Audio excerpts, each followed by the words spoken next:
নমস্কার, ময়দান স্পোর্টসে আপনাদের সকলকে স্বাগত। আপনাদের সঙ্গে রয়েছি আমি সুকর্ণা। ইমামের সাথে এখনই চুক্তি শেষ হচ্ছে না, এই জানালেন ইস্টবেঙ্গলের শীর্ষকর্তা দেবব্রত সরকার। আর অস্কার ব্রুদো ইস্টবেঙ্গলের কোচ হিসেবে থাকছেন কিনা তা তিনি জানাচ্ছেন গোয়া থেকে ফিরে আসার পর। এর সঙ্গেই ফুটবলের যাবতীয় খবর দেখে নিতেই আমরা চোখ রাখবো ফুটবলের লড়াইয়ে।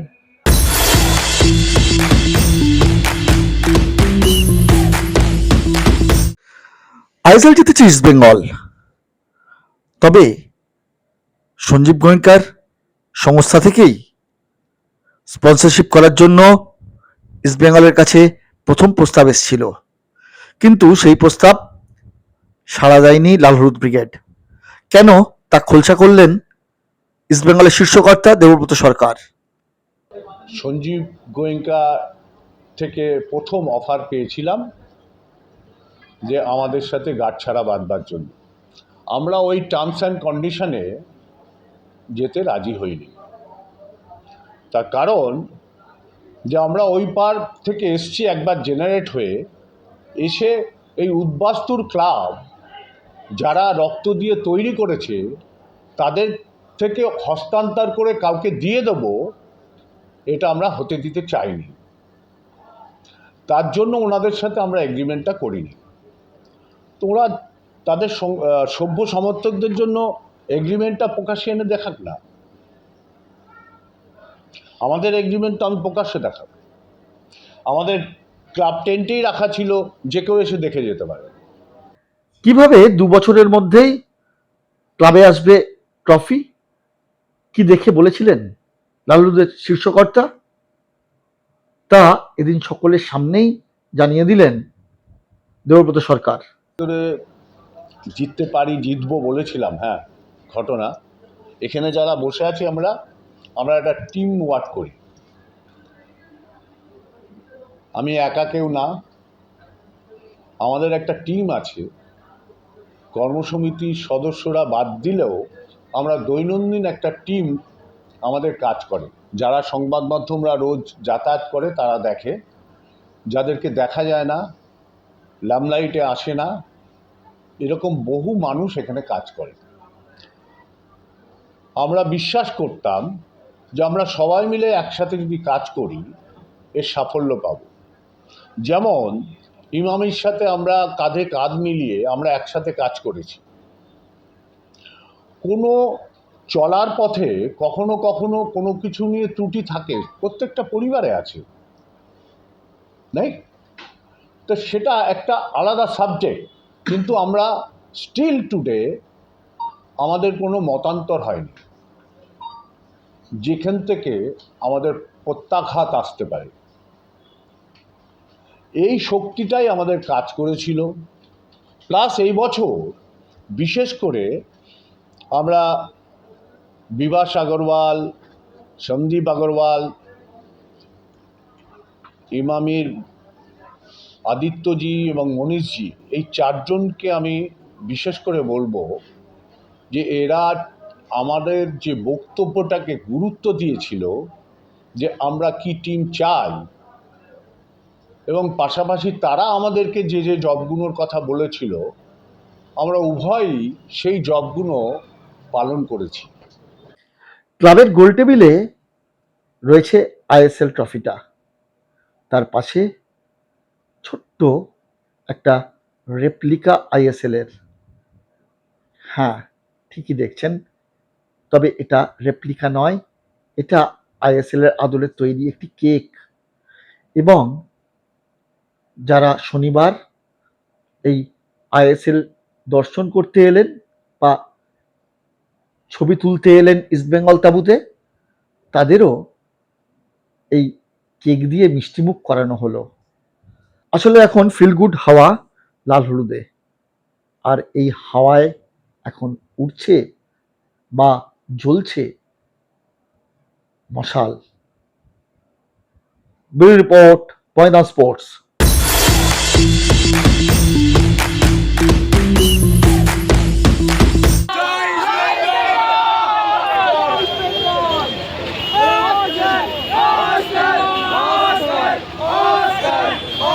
বেরিয়ে গেছে।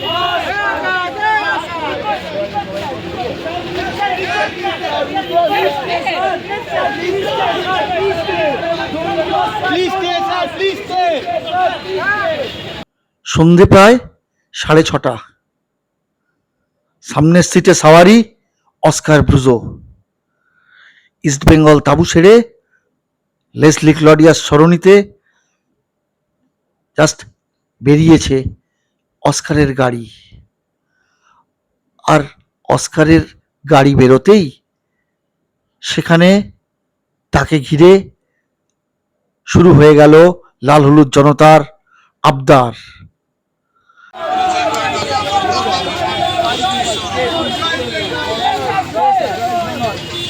Thank you, sir. Thank you. Thank you, sir. Guys, very much.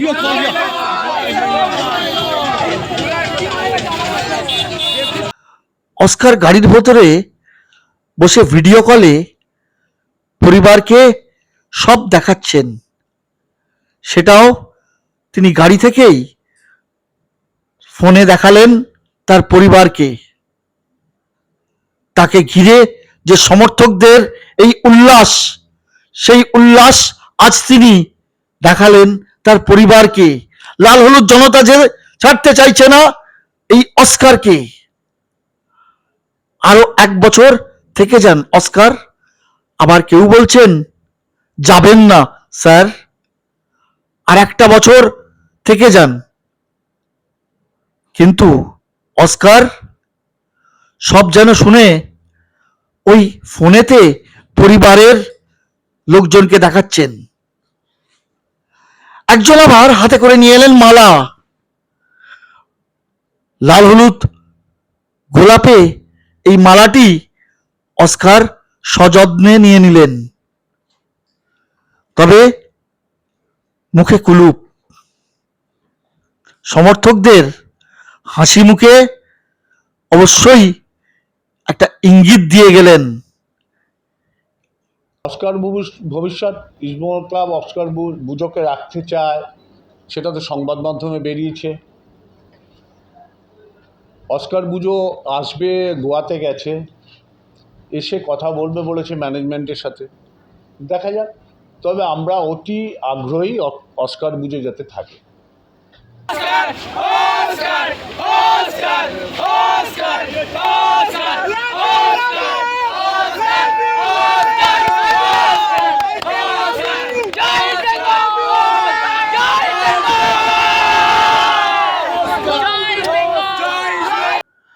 বিকাশ পাজি, দীপেন্দু বিশ্বাস থেকে মাধব দাস, তারা কি বললেন?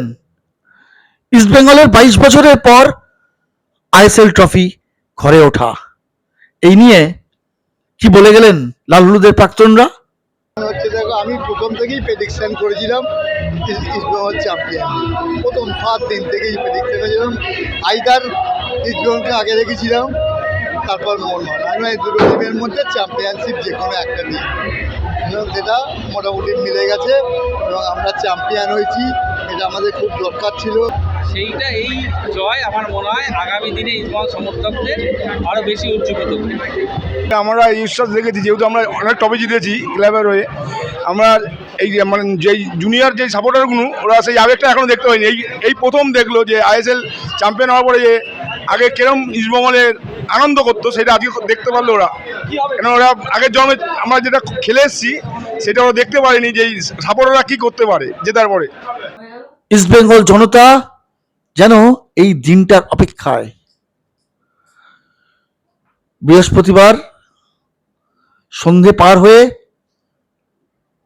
রাত নেমেছে, কিন্তু ইস্টবেঙ্গল জনতার নাচ কিন্তু থেমে থাকেনি।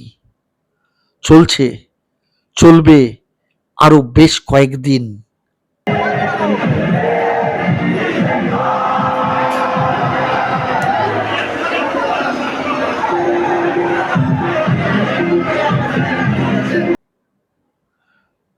সুগত মুখোপাধ্যায় রিপোর্ট, ময়দান স্পোর্টস।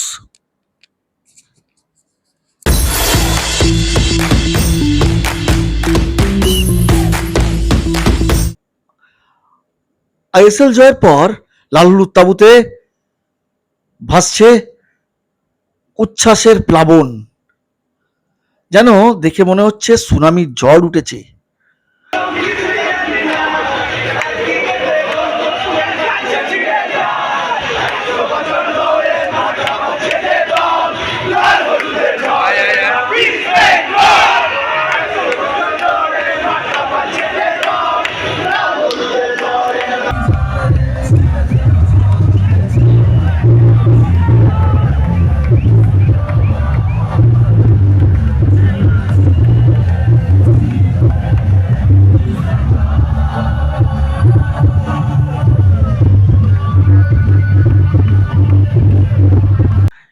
আসলে হবে নাই বা কেন? 2004-এর পর 2026, মাঝে বেশ কয়েকটা বছর ফেডারেশন কাপ, সুপার কাপ থেকে শুরু করে অনেক ট্রফি এসেছে, কিন্তু আসেনি যে আইএসএল। পড়শি ক্লাবে ঢুকে পড়েছিল আইএসএল, কিন্তু এই ট্রফিটাই অধরা ছিল লালরুদে। 2026-21 মে সব সাপ মুক্তি ঘটল, লালরুদ তাঁবুতে ঢুকেছে ট্রফি, আর তাই মাঠে উপচে পড়েছে ভিড়। তাই তো আজ এই ইতিহাসের সাক্ষী হতে কাঁচা নিয়েও মাঠে চলে এসেছিলেন এই যুবক, সদ্য পিতৃহারা এই যুবক। আসলে বাবাকে শেষ শ্রদ্ধা জানালেন এইভাবেই। আচ্ছা, 18ই মে মারা গেছে। তো বাবা বিরাট সাপোর্টার ছিল, তো আমিও বাবার থেকেই শেখা। তো তারপরে বাবা আর হলো না দেখাটা, ভেবেছিলাম 3 দিন থাকলে আরও দেখতে পেতাম, তো আর কি করা যাবে, আমি এলাম তাই বাবার হয়ে। মানে বাবা উপর থেকে আশা করি দেখছে আমাকে, এই অবস্থায় বাবা যখন দেখবে যে আমি ইস্ট বেঙ্গলে এসে ক্লাবে ঢুকে সেলিব্রেশনটা একসঙ্গে দেখতে পেলাম, বাবাও দেখছে ওপর থেকে, আশা করি বাবা সবথেকে বেশি খুশি হবে।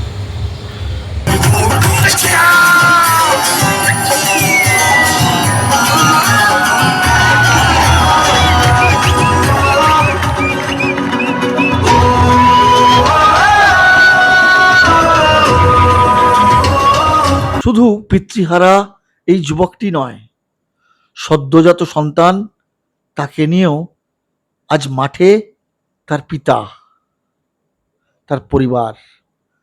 কারণ একটাই, আইএসএল জিতেছে আমাগো ক্লাব, আর তাই সেই আমাগো ক্লাবের সঙ্গে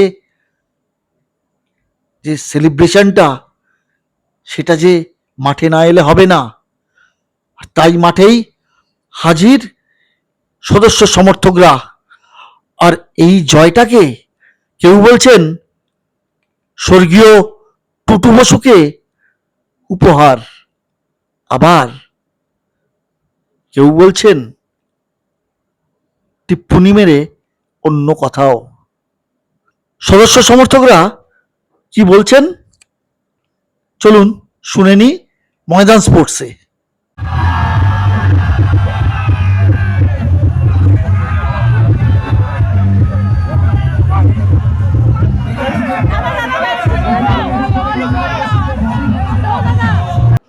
এই অনুভূতি ভাষায় প্রকাশ করা যায় না। 22টা বছর এই দিনটা দেখার জন্য আমাদের কষ্ট করতে হয়েছে, অনেক অপমান, অনেক কিছু সহ্য করার পর আজকের এই দিন। আমাদের ট্রফি কারো ব্যক্তিগত লনে থাকে না বা কারো গেস্ট হাউসে থাকে না, আমাদের ট্রফি ভারতবর্ষের জনগণের জন্য উন্মুক্ত থাকে ইস্ট বেঙ্গল মায়ের লনের মধ্যে। আমরা তো কঠিনভাবে এসছি, কঠিন পথটা বেছে নিয়েছি, সৎভাবে জিতেছি, আমাদের কোনো কারুর সাহায্য লাগেনি, আমরা যা করেছি অলওয়েজ নিজেদের দমেই করেছি আর জিতেছি। আমরা টিম ডেভেলপমেন্ট করে নিজের মেরুদণ্ডে চ্যাম্পিয়ন হয়েছি, আমরা কারো বাড়িতে ভাড়া থেকে চ্যাম্পিয়ন হয়নি। বাবু একজন ভগবান ছিলেন, মানে ভাগ্যি ভালো সেই মানুষটা হয়তো ইস্ট বেঙ্গলের এই জয়টা দেখে যেতে পারলো না, দেখে গেলে হয়তো তিনিও খুশি হতেন। ও যেখানে কথাটা শেষ করলো আমি ওখানেই বলছি, এই জয়টা টুটু বোসকে উৎসর্গ করলাম, এই জয়টা টুটু বোসকে উৎসর্গ করলাম আমরা।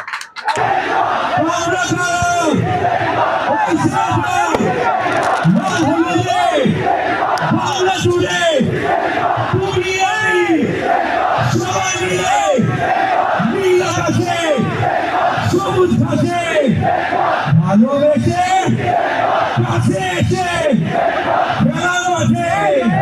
রাস্তাঘাটে কলকাতাতে সবাই মিলে east Bengal east Bengal east Bengal east Bengal. আমরা এই মুহূর্তে স্বাগত জানাচ্ছি সমস্ত গর্জে উঠেছে লাল হলুদ গ্যালারি, গর্জে উঠেছে লেসলি ক্লডিয়াস সরণি। আবার ফিরল সেই চেনা ছবি। সবাই যেন আজ এক সূত্রে এক সুরে নিজেদের মেলে ধরেছেন। লাল হলুদ আবিরে রঙিন হয়ে ফিরলেন সকলে। এই দিনটা দেখার অপেক্ষায় যেন প্রহর গুনছিল লাল হলুদ ব্রিগেড।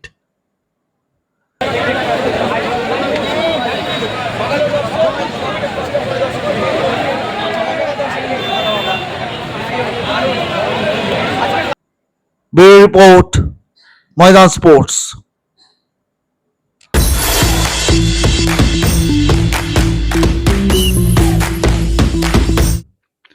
রীতিমতো সাংবাদিক সম্মেলন ডেকে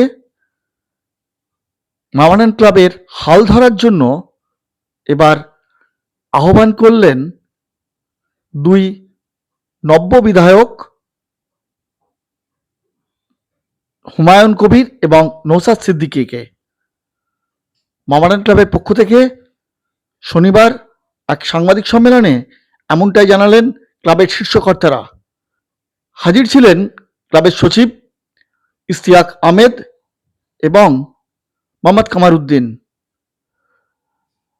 কি বলছেন এই বিষয়ে, কেন তাদের আহ্বান জানাতে হচ্ছে সরকারের নব্য দুই বিধায়ককে, কত টাকাই বা দেনা রয়েছে, তারা যদি নতুন ইনভেস্টার আনেন তাহলে কত টাকা শোধ দিয়ে তাদের আনতে হবে, সবই জানালেন মোহামেডানের সচিব রাজু আহমেদ। নওশাদ সিদ্দিকীকে দেওয়া হয়েছে, আমাদের একে দীপক সিংকে দেওয়া হয়েছে এবং আমাদের বিধায়ক আমাদের মুর্শিদাবাদের হুমায়ুন কবিরকে। তো এনাদের তিনজন এরা ইন্টারেস্ট দেখিয়েছেন, এরা চাইছেন যে মোহামেডান স্পোর্টিং ক্লাবকে ভালোভাবে চালাবার জন্যে, স্পন্সর করার জন্যে, ইনভেস্ট করার জন্যে।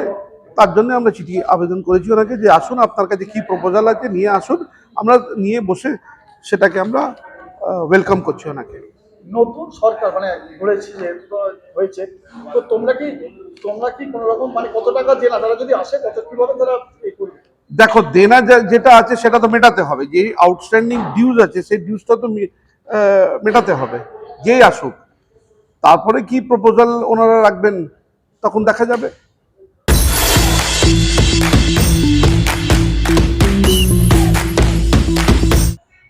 ভিডিওটা ভালো লাগলে লাইক করুন, শেয়ার করুন, আমরা তো কমেন্ট করে জানান, চ্যানেলটাকে সাবস্ক্রাইব করুন এবং পাশে থাকা বেল আইকনটাকে প্রেস করে দিন। দেখা আবার পরের ভিডিও।